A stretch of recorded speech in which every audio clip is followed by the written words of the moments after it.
알바 여러분, 법으로 정한 대한민국 최저시급은 5,580원입니다. 5,580원? 이런 시급 조금 올랐어요. 조금 370원 올랐대. 이마저도 안 주면 알바를 무시하는 사장님께는 앞치마를 풀러 똘똘 뭉쳐서 힘껏 던지고 때려치세요. 새 알바 찾아. 시급도 잊지 말고 챙겨 나가세요. 알바가 갑이다. 알바.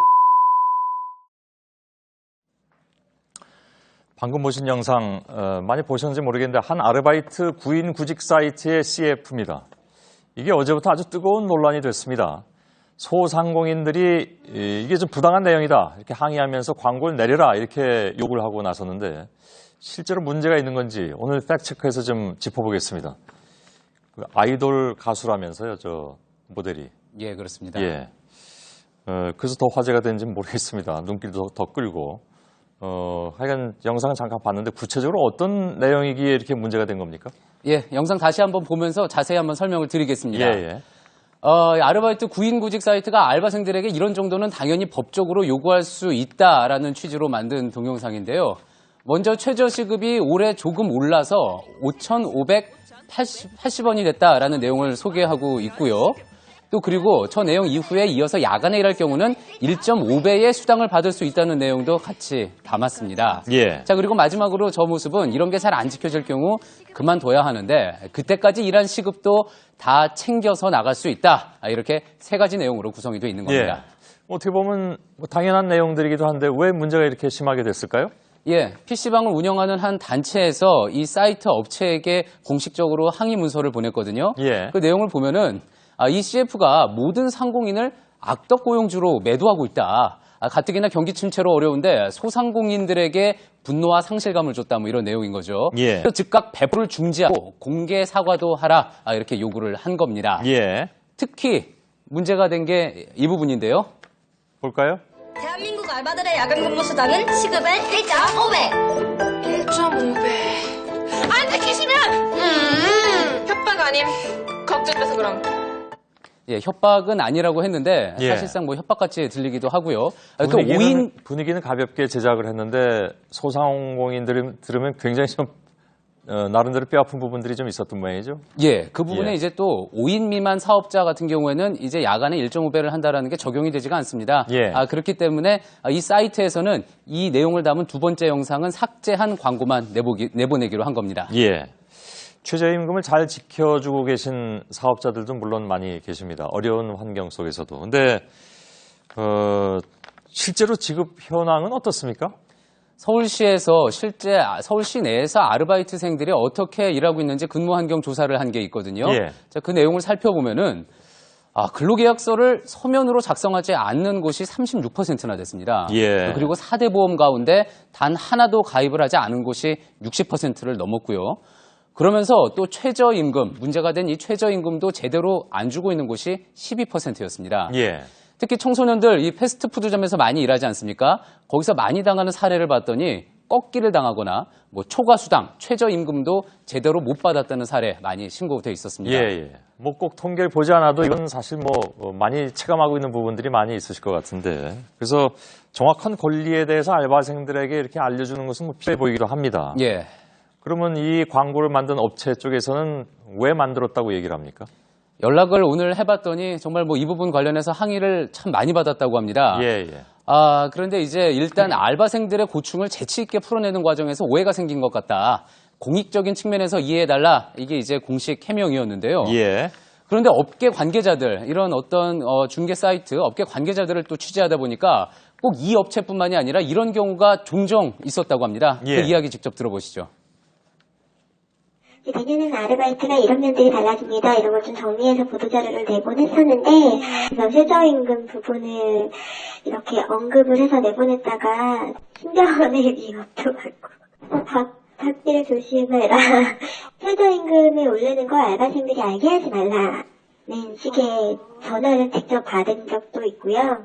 특히 그게 이제 거센 부분 이제 PC방 편의점 사장님들한테 그런 전화를 몇 번 받았었어요. 예. 사실 PC방, 편의점, 이게 개업을 해도 참 버텨내기 어려운 그런 업종들이긴 하죠. 예. 예. 근데 어떻게 보면 항의하시는 분들의 방향이 뭐 명예훼손이나 이런 거라기보다는 그 왜 좀 그냥 있었으면 몰라도 될 정보를 왜 이렇게 다 알려주느냐? 예. 이런 방향으로 가는 것 같긴 합니다. 근데 이런 건 사실 정부가 더 나서서 알려줘야 될 사안이라고 보이는데, 예. 구인 업체가 나서서 이런 걸 했다라는 것도 좀 색다르긴 하군요. 예. 게다가 그걸 또 정부가 만든 것보다 조금 전에 뭐 아이돌 그룹 말씀도 하셨지만 예. 더 느낌 있게 잘 만들었기 때문에 문제가 됐는지도 모르겠습니다. 예.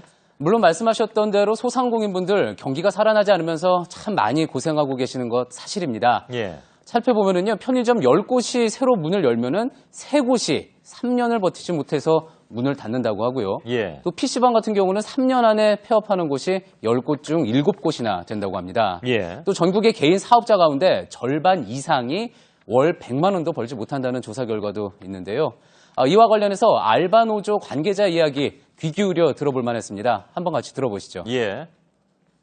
지금 한국 사회에서 영세 자영업자들이 처한 위치가 굉장히 힘들다는 것은 이제 주지의 사실이니까 그렇기는 한데, 그렇기 때문에 법을 어기는 것이 정당화될 수는 없는 거고, 또 전체적으로 크게 보자면 사실 나라에서 을과 을의 싸움을 방관하고 있는 거 아니냐, 저는 이렇게 보거든요.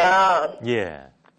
예, 이 얘기대로요. 마지막에 을과 을의 싸움을 방관하는 것이다라는 것이 많이 와닿는군요. 예. 예. 그리고 또 이 얘기대로요. 자영업자들 정말 어렵고 또 경우에 따라서는 이분들 역시도 을이 될 수도 있습니다. 예. 그리고 또 이게 또 정부 책임일 수도 있고요.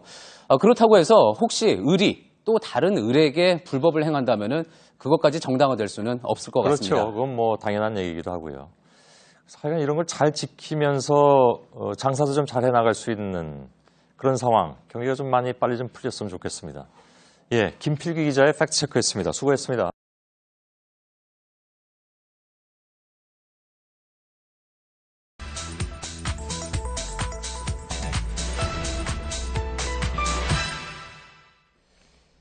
예, 한국 과자 제품이 일본 것을 따라 했으니까 판매를 중단하고 남은 제품도 폐기하라, 이런 법원 판결이 지난주에 나왔습니다.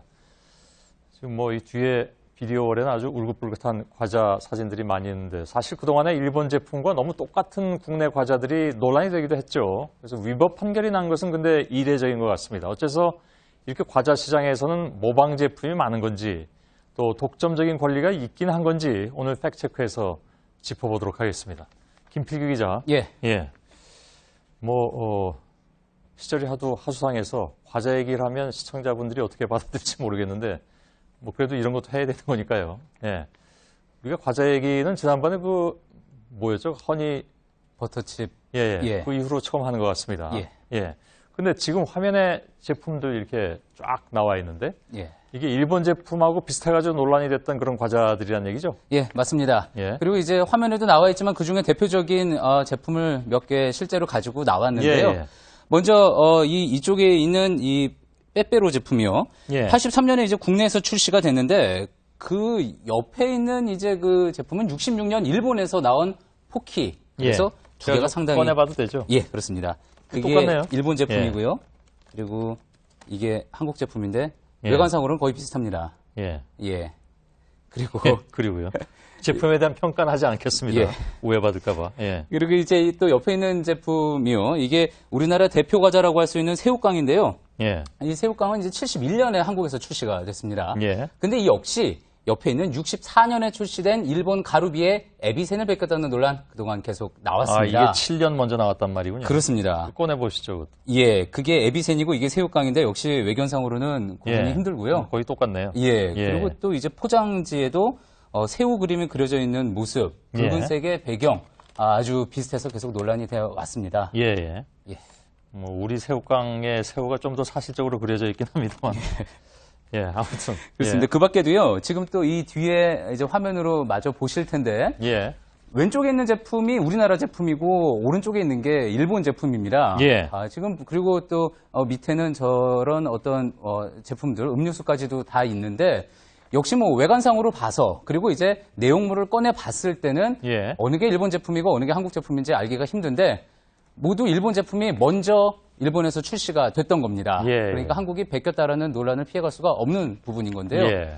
자, 그러다 보니까 일본 방송에서도요, 이런 한국 과자업계의 베끼기 문제를 교양이나 예능 프로그램에서 다루기도 했습니다. 그쪽에서 다 알고 있다 그런 얘기잖아요. 그렇습니다. 모를 리는 없겠죠, 물론. 예. 근데 이게 예를 들면 이제 다른 제품 같은 경우에 이렇게 똑같이 만들면 당장 문제가 되거나 뭐 그러지 않아요. 그죠? 예. 특허에도 뭐 그 위반됐다고 하고. 근데 이게 굉장히 오랜 기간 동안 이렇게 그냥 지내온 것으로 알고 있습니다. 예. 그래서 그렇게 해도 별 문제가 여태까지 그러면 전혀 없었던 것이냐? 예. 어떻습니까? 그 부분은 이제 두 가지 면에서 살펴볼 수가 있는데요. 먼저 그 언급하셨던 특허상의 문제, 이 과자 제조법에 대한 특허상의 문제를 좀 짚어볼 필요가 있습니다. 예. 원칙상 과자 만드는 법을 업체가 특허로 낼 수가 있기는 한데요. 실제로 그 권리를 보호받기는 쉽지가 않다고 합니다. 예. 전문가 이야기로 들어보시죠. 예. 음식 제조법 같은 경우는 특허화가 가능한 기존에 없던 특징적인 부분이 있어야지 돼요. 종래와 차별되는 어떤 조성물이라든지 기존에는 없던 어떤 배합 비율이라든지 완전히 제조가 된 이후 음식물 같은 경우에는 그 안의 구성 성분을 일률적으로 특정하기가 어렵잖아요. 현실적으로 특허법의 보호를 받기 어려운 측면이 있어서 실제 많이 활용되고 있지는 않습니다. 예. 예, 그러니까 이제 아무리 같은 맛의 과자라고 할지라도 조금 다른 성분이 들어갔다면은 베꼈다고 보기 힘들게 된다. 그런 이야기인 건데요. 예. 그러다 보니까 국내 업체에서는 이 세계 각국의 제품을 참고하고 벤치마킹해서 만든 것이지 어떤 특정 일본 제품을 베낀 게 아니다라고 변명을 해왔습니다. 예. 근데 사실 그 제품 생김새, 그러니까 포장도 거의 똑같고, 예.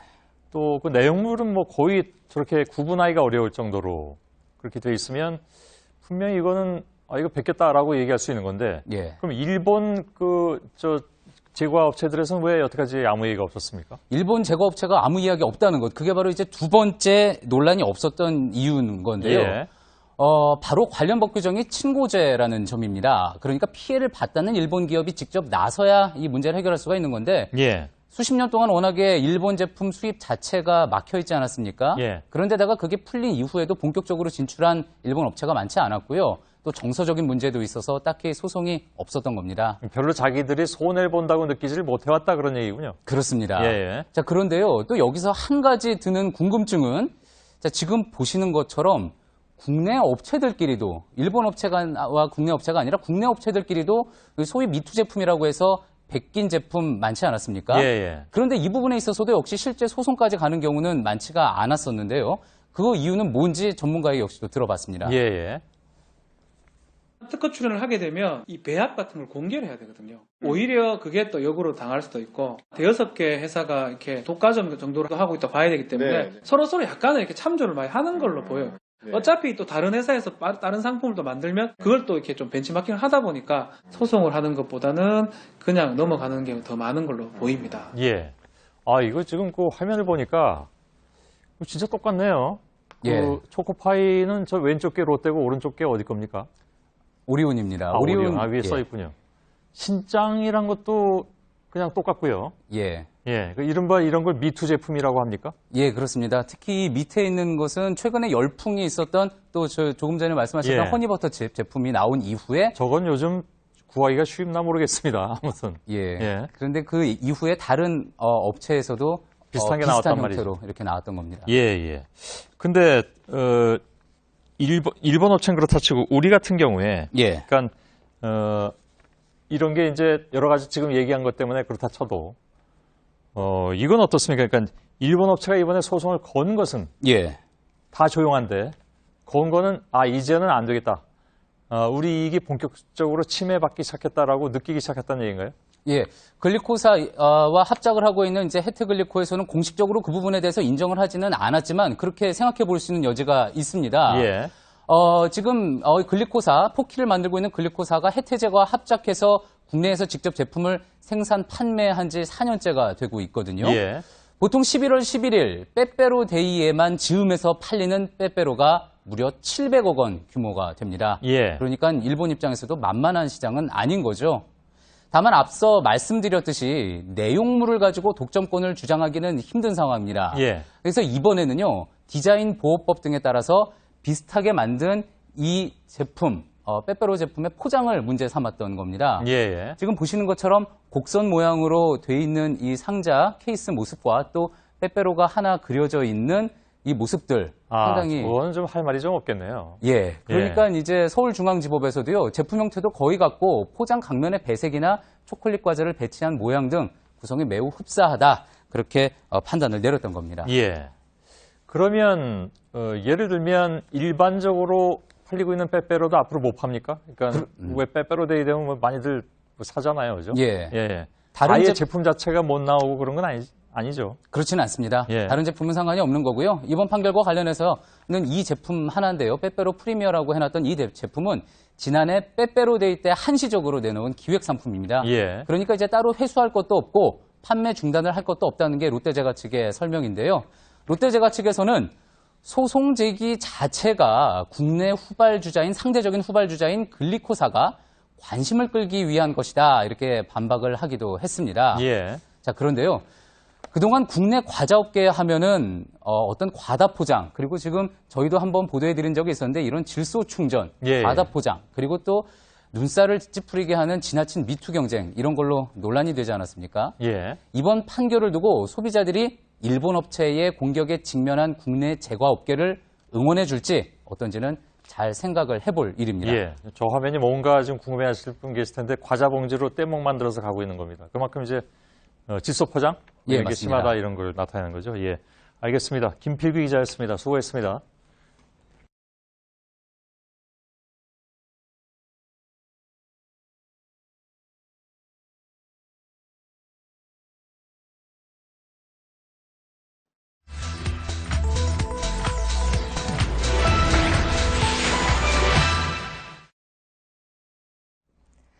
네, 해수욕장에서 자릿값 내라고 요구받는 일이 종종 있죠.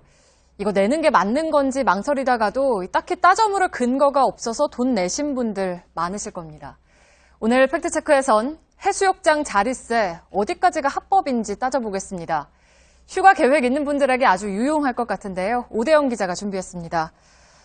단도직입적으로 내라고 하면 내야 되는 겁니까? 좀 허무한 답변인데요. 자릿값이라는 건 없습니다. 네. 자릿값 얘기하시는 분들 잘못 말씀하시는 거고요. 대신 물품 이용료인데 파라솔 요금, 저게 대표적인 겁니다.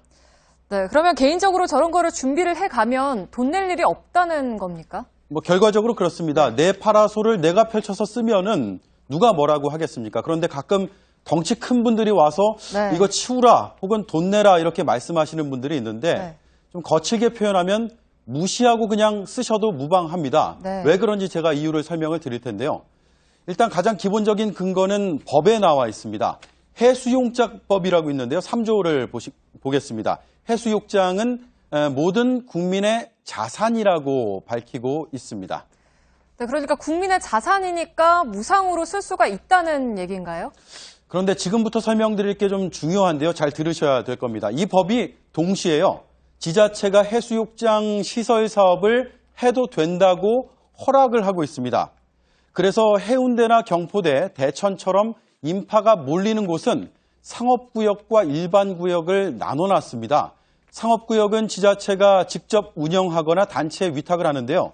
이 안에서 파라솔 요금을 받아서 수익을 내는 겁니다. 네, 그러면 상업구역 안에서 파라솔을 이용하면 돈을 내야 하고 그 밖에서는 돈을 안 내도 된다는 겁니까? 제가 말씀드린 게 그냥 개인 물품 쓰셔도 된다 이렇게 말씀드렸는데 이게 네. 일반 구역 얘기고요. 네. 근데 이게 해수욕장마다 다 다릅니다. 관할 지자체 마음이거든요. 해운대를 보겠습니다. 일반 구역은 물론이고 상업구역 안에서도 개인 물품을 쓸 수가 있습니다. 해운대에서 개인 물품을 쓴다고 돈 내라고 한다. 그렇게 못 쓰게 하는 사람이 있으면은 구청에 신고를 하시든지 아니면 팩트체크에 제보를 하시면 됩니다. 네.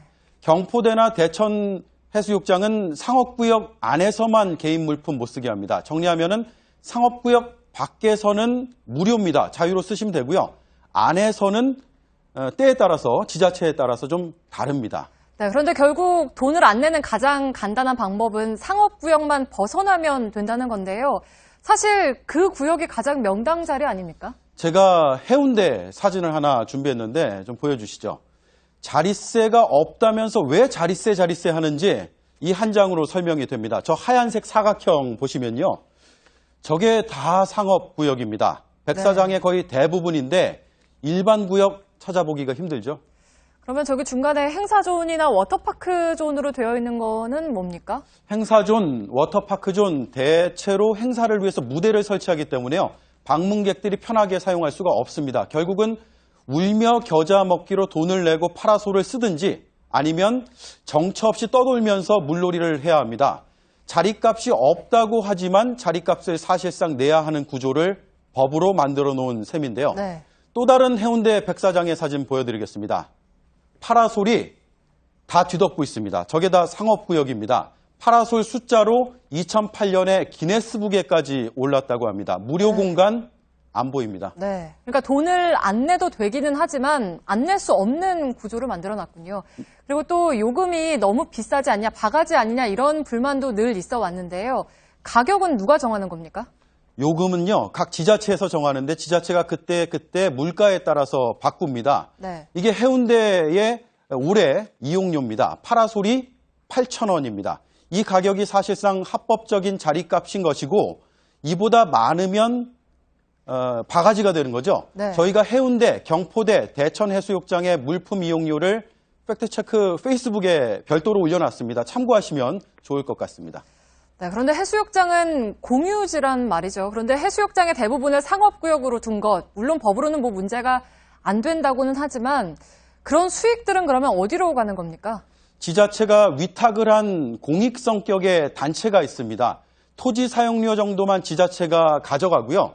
그래서 수익금 운영이 과연 이 공익 성격의 단체, 그러니까 지자체가 선정한 이 단체에서 투명하게 운영되고 있는 것이냐 이런 지적이 끊이지 않고 있습니다. 다른 나라의 사례 한번 보겠습니다. 해수욕장을 어떻게 운영을 하느냐를 보면은 미국 캘리포니아주의 산타모니카 해변에서는 판매와 대여를 금지한다. 네. 이렇게 되어 있습니다. 상업활동을 아예 금지하고 있는 겁니다.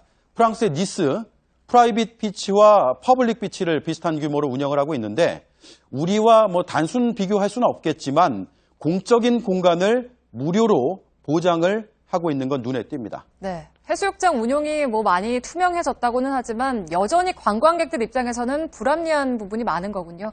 팩트체크 오대영 기자였습니다.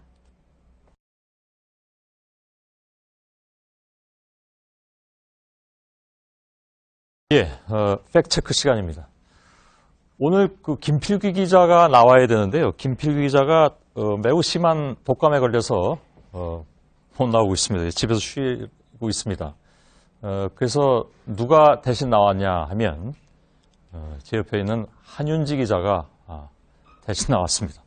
그래서 김필규 기자가 못하는 바람에 앵커팀이 이른바 셀프 서비스를 오늘 해드리고 있는 거죠.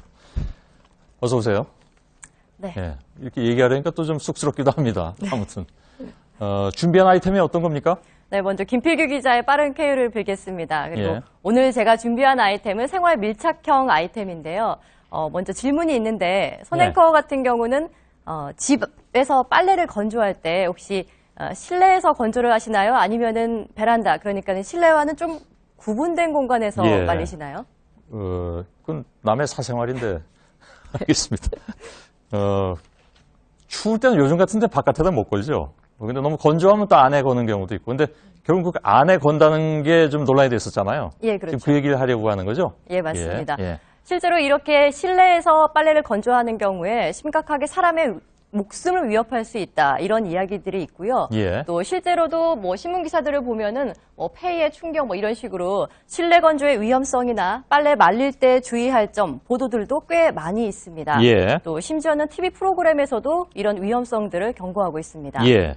근데 우리는 특히 이제 아파트 생활을 많이 하기 때문에 그래서 실내에서 말리는 경우가 꽤 많이 있습니다. 그러니까 거실이든 방이든. 근데 어떻게 이런 얘기가 나온 걸까요?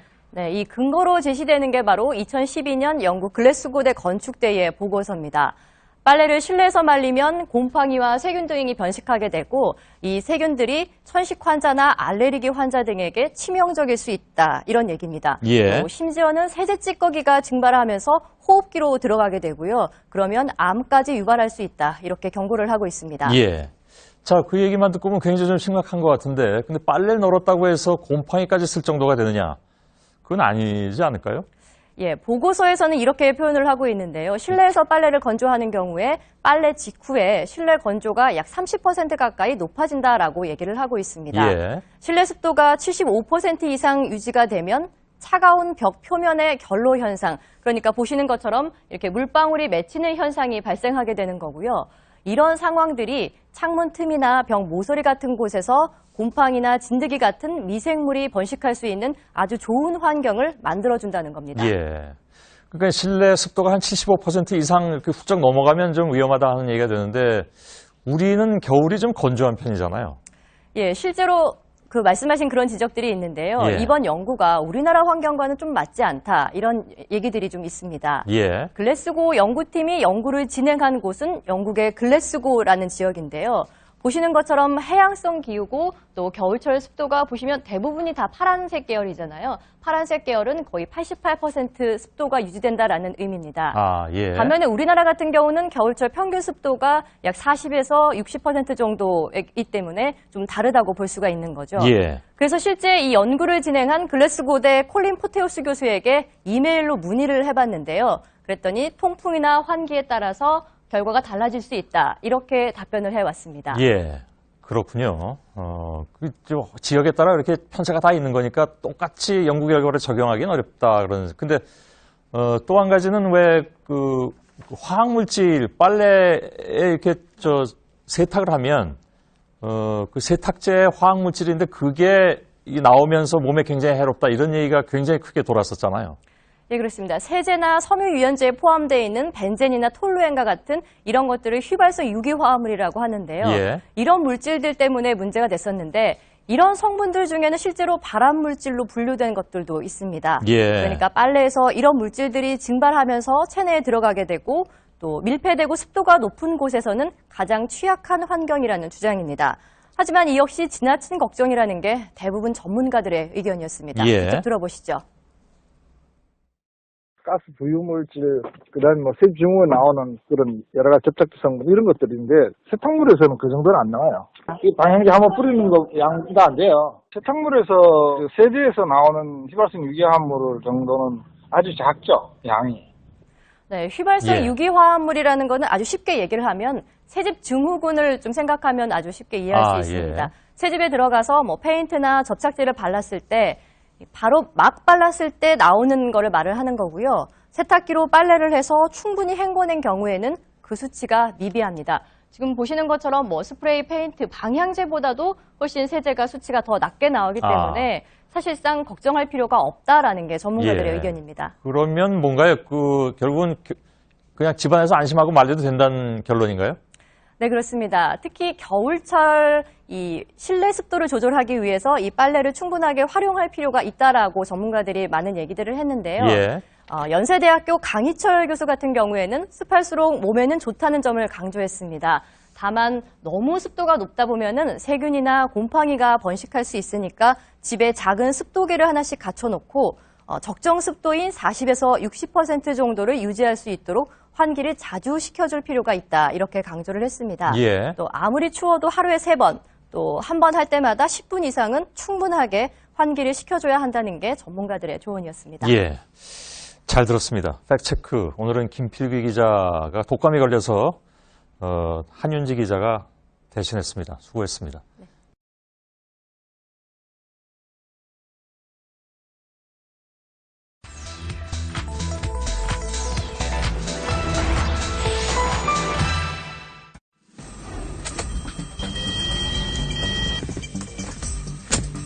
띡띡 소리도 안 나고 완전히 방전된 것 같군요. 사이드 브레이크를 밟고 키는 ON으로 두시고요. 기어봉을 P에서 N, P, N, P 두 번 정도 합니다. 갑니다. 시동이 걸리죠? 신기하죠? 예. 정말 신기합니다. 어제 오늘 인터넷에서 큰 화제가 된 동영상인데 제가 봐도 정말 신기하네요. 이게 사실이라면 자동차 배터리 방전됐을 때 매번 보험사 긴급 출동 서비스를 부르지 않아도 된다 이런 얘기인데 오늘 팩트체크에서 이게 정말로 가능한 얘기인지 좀 확인을 해보도록 하겠습니다. 김필기 기자, 예. 겨울이라서 아무래도 이제 배터리 방전도 잘 되고 그래서 이게 더 화제가 된 것 같습니다. 예.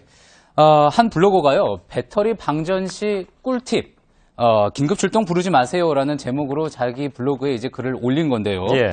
오전 11시에, 어제 오전 11시에 올렸는데 보통 하루 2, 3천 명 들어오던 블로그에 오늘만 18만 명 이상이 들어와서 이 글을 봤습니다. 예. 지금도 계속 보고 있고요. 이 방문자 수는 계속 오르고 있습니다. 예.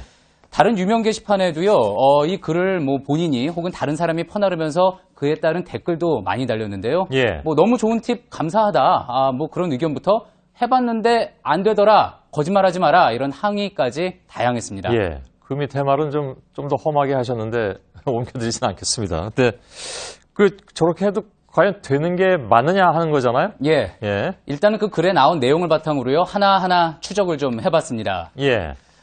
먼저 작성자는요, 이런 방법을 인천의 박병모 자동차 명장에게 들었다고 이렇게 밝혔습니다. 예. 자, 아마도 방송에 그동안 많이 나왔던 박병일 자동차 장인을 아마 이야기하는 것으로 판단이 돼서요. 예. 저희가 직접 한번 찾아가 봤습니다. 또 작성자에게 확인해 본 결과 박병일 씨를 이야기하는 게 맞았고요. 자, 그런데요, 정작 이 박 씨는 누구에게도 그런 방법에 대해서 이야기를 한 기억이 없다고 했습니다. 예.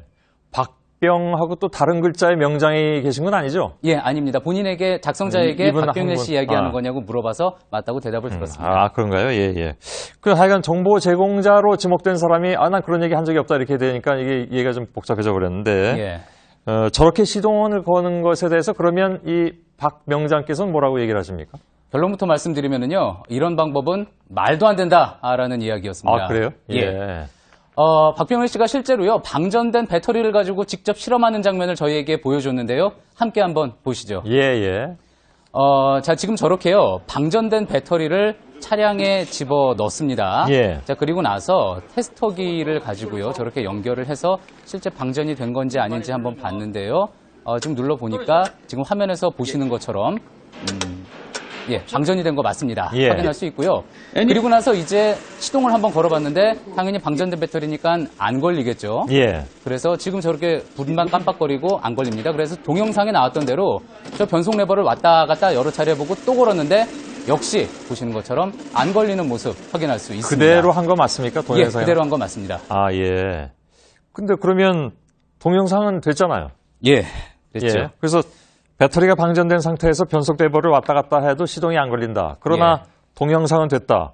동영상에서 된 이유는 그럼 뭐라고 봐야 됩니까? 예, 그에 대한 대답이요. 박 명장의 이야기로 직접 들어보시죠. 예. 이니버터 스위치라는 기어 위치 스위치라는 게 있어요. 레버를 움직인다 그래서 그 스위치에서 에너지를 만드는 건 아니고요. 스위치가 접촉 불량 생긴 걸 접촉이 좋게 해서 시동이 걸릴 수는 있어요. 스위치 불량인 거지 배터리를 좋게 만들어주는 기능은 아니다. 이렇게 볼 수 있는 거죠. 자, 설명을 조금 더 부연을 하면은요, 이 대화 중에 나왔던 인히비터 스위치라는 게 뭐냐? 좀 어렵네요, 그건. 예. 바로 이 변속 레버를 이렇게 움직였을 때요, D나 R, N, P 이렇게 변속 상태를 그에 맞춰서 바꿔주는 장치입니다. 위치는 저렇게 엔진하고 미션 밑부분에 위치해 있고요. 예. 자, 저렇게 그 레버 조작에 따라서요, 지금 레버를 조작하는데 저렇게 조작하면 저 엔진 밑에 있는 스위치, 검은 스위치가 왔다 갔다 하고 움직이는데 인히비터 스위치. 맞습니다. 저게 예. 인히비터 스위치입니다. 그런데 원래요, 시동은 P 상태에 놓여 있을 때만 걸리지 않습니까? 그렇죠.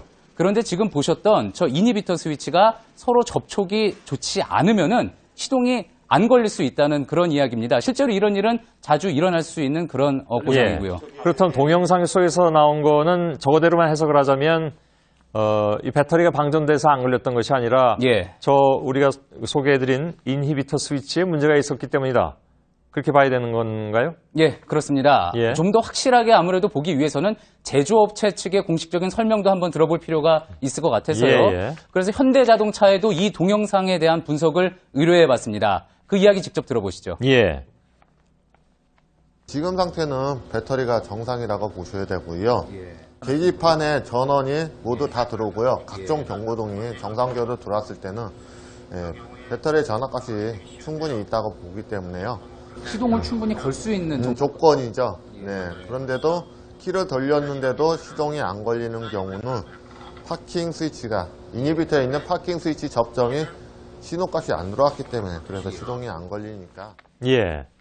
저분이 지금 동영상을 보면서 이렇게 분석을 하고 있는 거죠? 예, 그렇습니다. 그럼 뭐, 그 100번 양보해서 한번 해볼 수는 있겠네요. 그러니까 예. 시동이 안 걸리면 혹시 그것 때문에 안 걸릴 수 있는 거니까 동영상에 나온 것처럼 해볼 수 있는 거지만 그게 배터리 방전 때문은 아니다. 예. 이런 얘기가 되는 거겠죠. 예. 예, 예. 제조업체에서도 아무튼 마찬가지 진단을 내렸고. 근데,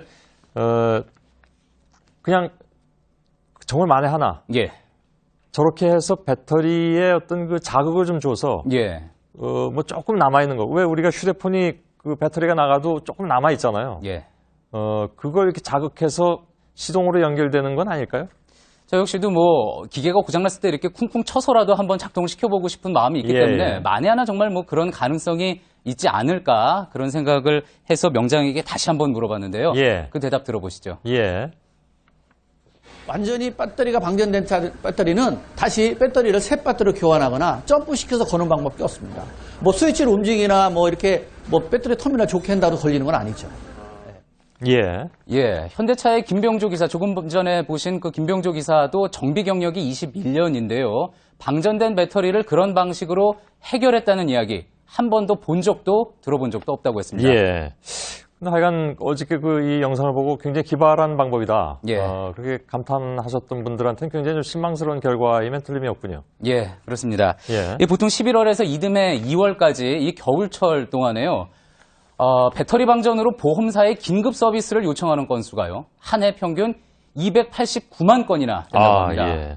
그만큼 그래서 꿀팁 동영상에 대한 관심이 더 모아졌던 걸 텐데요. 전문가들은 배터리 방전을 해결할 수 있는 어떤 기발한 비법은 없다. 그저 잘 관리하는 수밖에 없다. 이렇게 이야기를 했습니다.